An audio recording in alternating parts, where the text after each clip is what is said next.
Olá, boa tarde. Eleições 2018.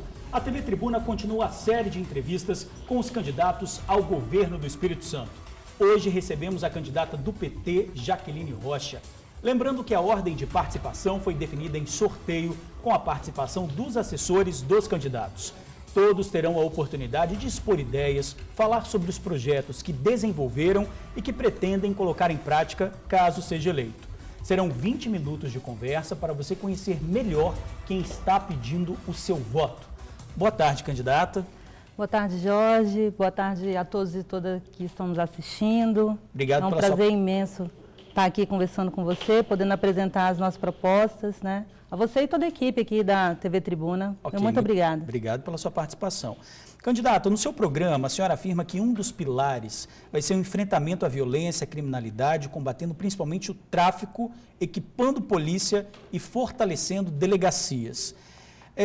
Na sua avaliação, qual é o caminho mais rápido para diminuir essa criminalidade? Educação. Eu acredito que o nosso programa de governo ele tem muito a dialogar com o momento que todo o Espírito Santo tem vivido hoje, né?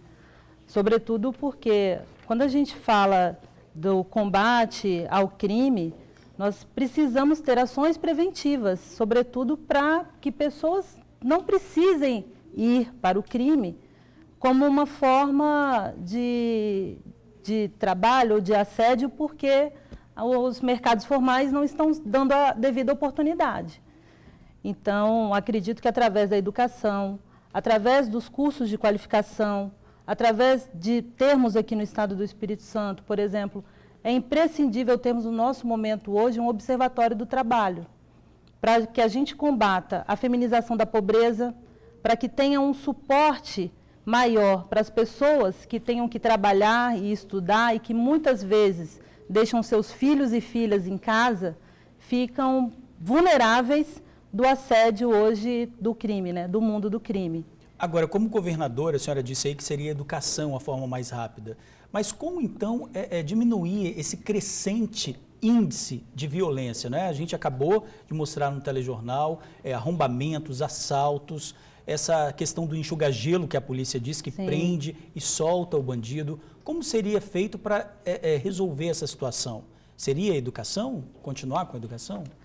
Então, eu acredito que quando a gente fala, por exemplo, do papel da educação, nós precisamos ter ações de políticas públicas que venham, de fato, dialogar com o momento que a gente está vivendo hoje.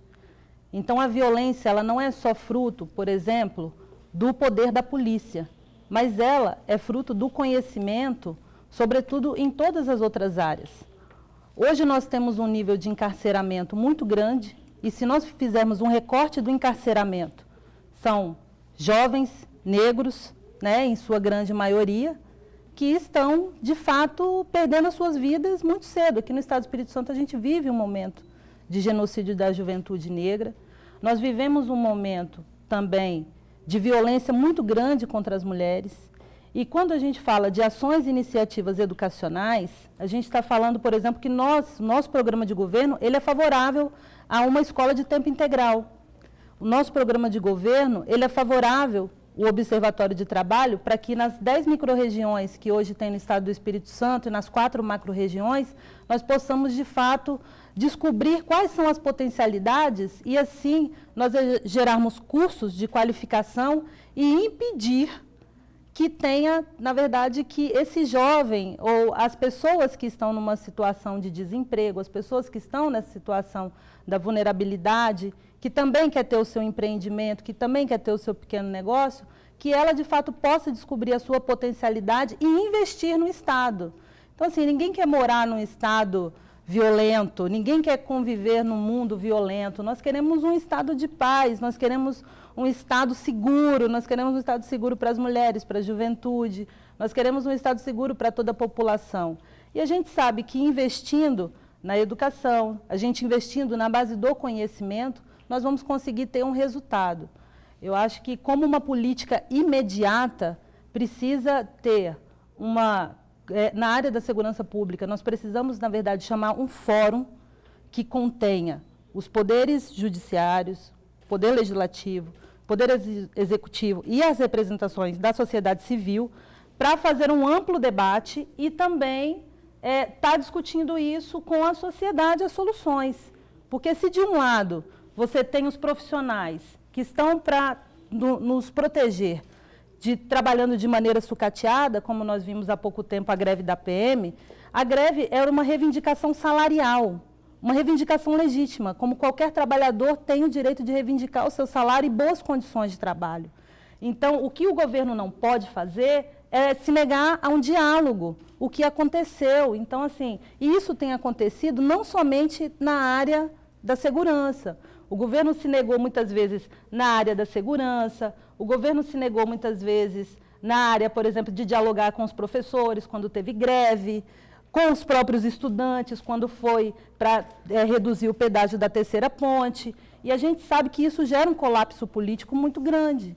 Mas nós estamos num estado de oportunidades, o nosso estado é um estado maravilhoso, o estado do Espírito Santo é, assim, eu sou suspeita a falar porque eu amo meu estado de verdade. Eu acredito que nós temos muitas coisas positivas a ser exploradas, desde o extremo sul ao extremo norte. E, assim, as pessoas, elas querem prosperar. Agora, eu queria te fazer uma pergunta. O que a senhora teria a dizer para um comerciante que foi assaltado há uma semana, hoje ele é assaltado de novo pelo mesmo bandido, que foi preso e foi solto? Aquela pessoa que estava no ponto de ônibus, esperando o ônibus para ir trabalhar, teve o celular roubado pelo mesmo bandido 3 vezes. Essa pessoa, ela pode esperar toda essa discussão? Olha, ela precisa ser esperançosa do ponto de vista que precisa acreditar que nós vamos juntos mudar essa realidade. Eu quero, inclusive, convidar essas pessoas a dialogarem com o nosso programa, porque hoje nós precisamos, de fato, de que a comunidade se envolva nos problemas que nós estamos enfrentando no nosso estado. Em relação à educação, candidata, a senhora diz que pretende continuar a oferta, né, de educação em tempo integral em escolas públicas estaduais, já disse aqui agora há pouco. Eu queria saber se isso seria nos moldes do programa Escola Viva que o governo faz a propaganda. Olha, a implantação do programa Escola Viva pode ter a sua essência enquanto positiva, porque está falando da escola de tempo integral, e nós defendemos uma escola de tempo integral, mas o que nós não defendemos é uma escola que ela venha a excluir uma parcela da sociedade, que para ela ser integral, uma parte da escola, uma parte da comunidade escolar, ela não está beneficiada. Então, nós precisamos implantar, na verdade, escolas de tempo integral que atenda, de fato, a demanda que nós temos hoje no estado. Para você ter ideia, hoje nós temos em torno de 204 mil jovens entre 15 e 29 anos que não trabalham e não estudam. E isso é uma consequência muito grande de uma ação de diálogo, porque não adianta implantar apenas unidades modelos. Todas as nossas escolas precisam ser modelos. Candidata, né? A gente tem um quadro que é o que a candidata pensa sobre. Vou pedir para rodar a vinheta. Roda aí, por favor. Vamos lá.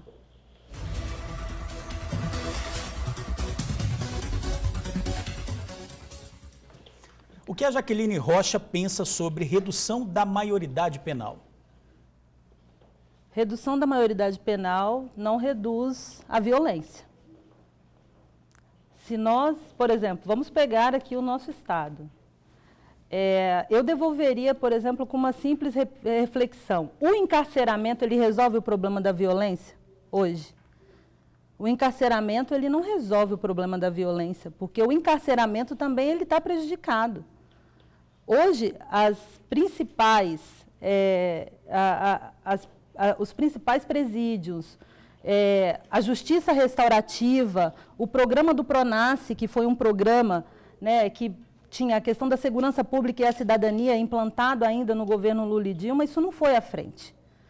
Então, quando a gente fala da redução da maioridade penal, nós estamos falando, sobretudo, de encarceramento de jovens. Então, você imagina, o dado que eu te dei aqui agora, 204 mil jovens que não trabalham, não estudam, e aí você tem um índice alto de desemprego e você não tem nenhum tipo de ação para acolhimento, de desenvolvimento, seja de uma ação cidadã, seja de uma capacitação, seja de um estudo de potencialidade, e, ao mesmo tempo, você culpar uma parcela da população menor, em condições ainda de elaboração de vida, de condições ainda de ser um cidadão, de ser uma cidadã, essa pessoa, na verdade, ela já ser condenada a ter ali o seu destino traçado por uma medida tão radical como essa. Agora, a redução da maioridade penal, ela não resolve o problema da violência, e isso está muito claro.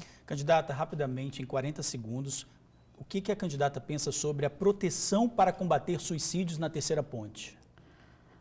Olha, esse é um assunto que requer muitos estudos, né? Nós sabemos que, do ponto de vista, foi feito inclusive na Assembleia Legislativa muito debate sobre isso, órgãos da sociedade civil também, porque hoje no nosso estado nós também temos um alto índice de suicídios, mas eu acredito que talvez ali não seria só a parte da proteção em si, né? Teria que ter uma ação um pouco mais preventiva, um monitoramento, para que pudesse evitar, né, tanta tragédia como a gente tem acompanhado aí nos últimos períodos. Candidata Jaqueline Oliveira, obrigado. Terminamos assim a primeira parte da entrevista. Nós vamos para um rápido intervalo. Aguarde para continuar conhecendo melhor as propostas da candidata do PT, Jaqueline Rocha, ao governo do Espírito Santo. A gente já volta.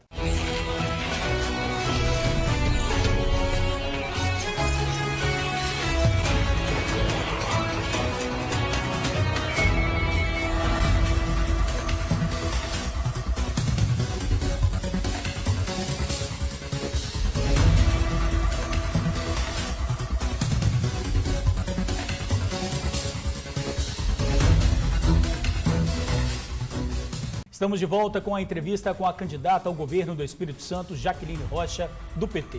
Candidata, no seu programa a senhora diz que serão feitos planejamento, investimentos em sistemas de transporte coletivo e cita especificamente corredores exclusivos de ônibus, BRT, veículo leve sobre trilhos, é claro, e o sistema aquaviário.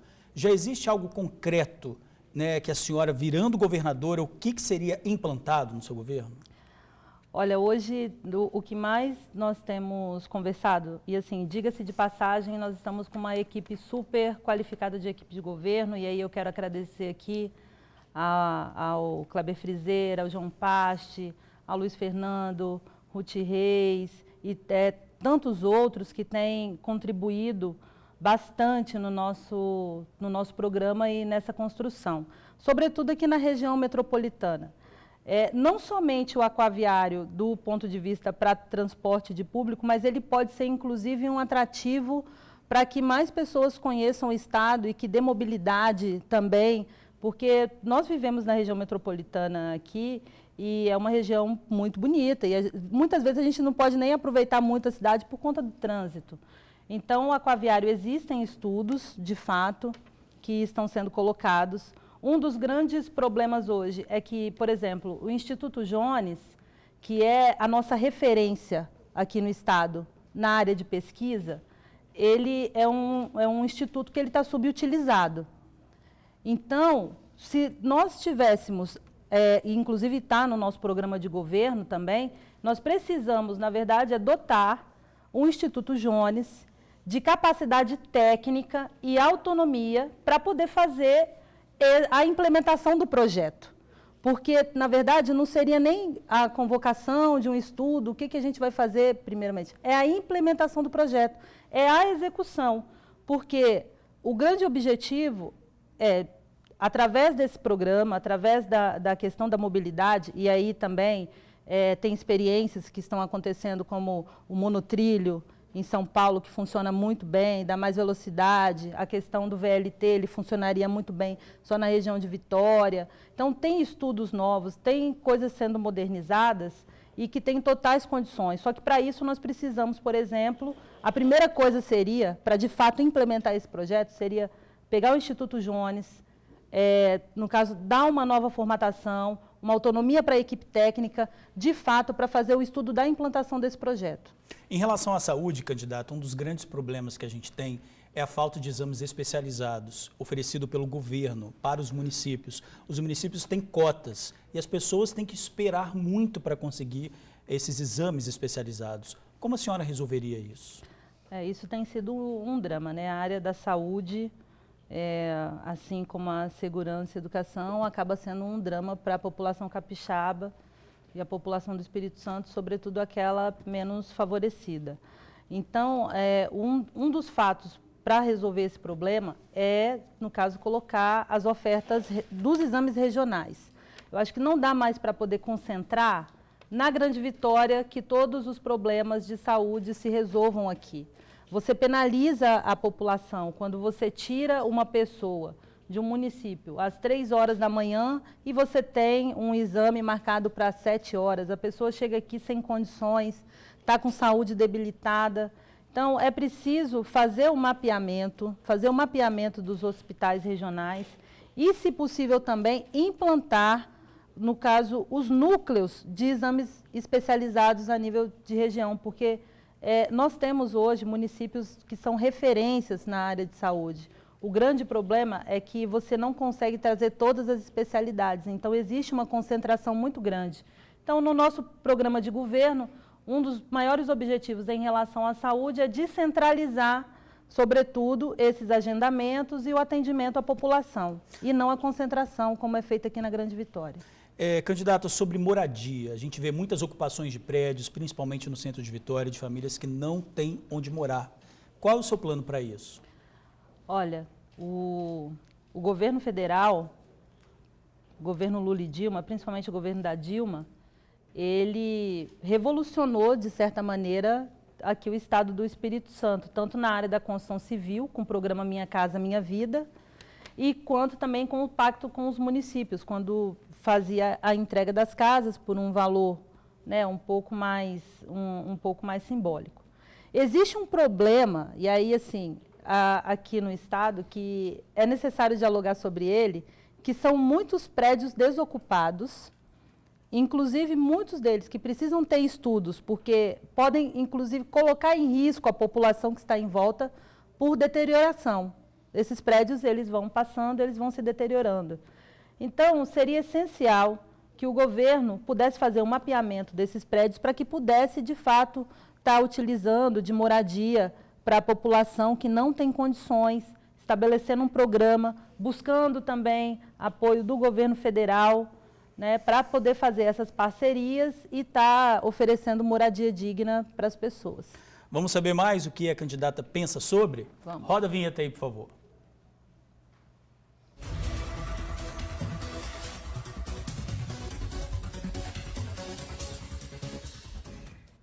O que a Jaqueline Rocha pensa sobre o aborto? Olha, o aborto, ele é uma questão hoje de saúde pública, né? As mulheres que fazem o aborto, ou as mulheres que procuram aborto, elas já foram anuladas primeiro, muitas vezes, né? Vamos colocar aqui no que os índices apontam. Primeiro, pelo próprio Estado, né? Segundo, pelas suas relações afetivas, né? de convivência. E um aborto nunca é uma decisão fácil, né? E como nós vimos aqui na reportagem, a violência contra as mulheres, mas, sobretudo, também a autonomia que a mulher precisa ter hoje, a fortaleza que se exige de uma mulher e colocar nela a questão do aborto como se fosse um crime, é muito pesada. Então, a discussão do aborto, ela precisa ser feita sem dogmas. Sem dogmas, ela precisa ser feita... na verdade, causam uma falsa polêmica sobre isso, quando, na verdade, a gente está falando de saúde pública. Ninguém nunca vai saber a dor, né, a não ser, talvez, pessoas que a gente converse ou conheça, do que é perder uma amiga ou perder um amigo, uma amiga, porque colocou uma agulha de crochê no útero e teve uma hemorragia. Você não sabe o que leva a pessoa a fazer isso, a ter o desespero. Então, a questão da legalização do aborto, ela é muito mais profunda do que isso. Não é um tema polêmico, como é tratado, que se nós... Tudo que eu falo em relação a isso tem a ver com educação. O Plano Nacional de Educação, por exemplo, ele tem a questão da discussão de gênero, de uma educação não sexista. Se nós tivéssemos em condições de implementar isso desde cedo, de uma maneira muito leve, as pessoas teriam muito mais esclarecimento e sairiam do âmbito da ignorância para poder tratar o tema. Então, eu acredito que o STF está discutindo isso, né? Não é um tema menor, como as pessoas querem reduzir, como simplesmente uma polêmica política que divide o país entre quem é pela vida ou quem não é pela vida, né? Todos nós somos pela vida. Só que de que maneira que nós vamos tratar as vidas que são traumatizadas, que vivem dessa forma, que são obrigadas a fazer isso, que são obrigadas muitas vezes de uma maneira que não tem uma assistência, ou como nós vamos discutir isso no âmbito, sobretudo, do empoderamento feminino, de enxergar, na verdade, a autonomia da mulher como um direito. Estado laico. Estado laico. Eu acho que hoje, sobretudo, eu sou do Partido dos Trabalhadores, gente, então as pessoas, elas costumam, na política hoje, estabelecer a seguinte relação, como se fosse todos, né, contra o PT ou qualquer uma outra corrente política, né? Mas nós somos a favor da democracia e nós somos a favor, por exemplo, de que todas as pessoas tenham voz e vez. Então, o Estado laico é um Estado onde todas as pessoas possam conviver, né? E, sobretudo, eu acredito no direito de você ser aquilo que você é. Se você é negro, você tem que ter o seu espaço como negro, precisa lutar contra o racismo. Se você é mulher, precisa lutar por seu empoderamento, por ser mulher. Se você é jovem, tem o seu direito juvenil, à cultura, ao lazer, às suas experimentações. Se você é um trabalhador, se você é uma trabalhadora, você quer ter as suas possibilidades garantidas, você quer prosperar. Então, eu acredito muito que o discurso de ódio que foi implementado no Brasil, e em muitos lugares acaba reproduzindo também aqui no Estado, isso só vai ser vencido quando, de fato, a gente conseguir trazer as pessoas para discutir a política de uma maneira clara, fora da arrogância, fora da ignorância que aí existe, da boataria. Então, Estado laico é o que eu quero para o Estado do Espírito Santo, um Estado onde todos e todas possam se prosperar aqui e ter orgulho de falar que é daqui. Ok, candidata Jaqueline, muito obrigado pela sua participação. Eu que agradeço. Tá? Muito obrigado, e a gente encerra aqui a entrevista com a candidata ao governo do Espírito Santo, Jaqueline Rocha, do PT. Amanhã, 12h30, logo após o TN, vamos receber o candidato ao governo do Espírito Santo, Renato Casagrande, do PSB. É a Rede Tribuna contribuindo para o processo democrático. Não deixe de ver. Você fica agora com Ronda Geral, com Débora Moraes.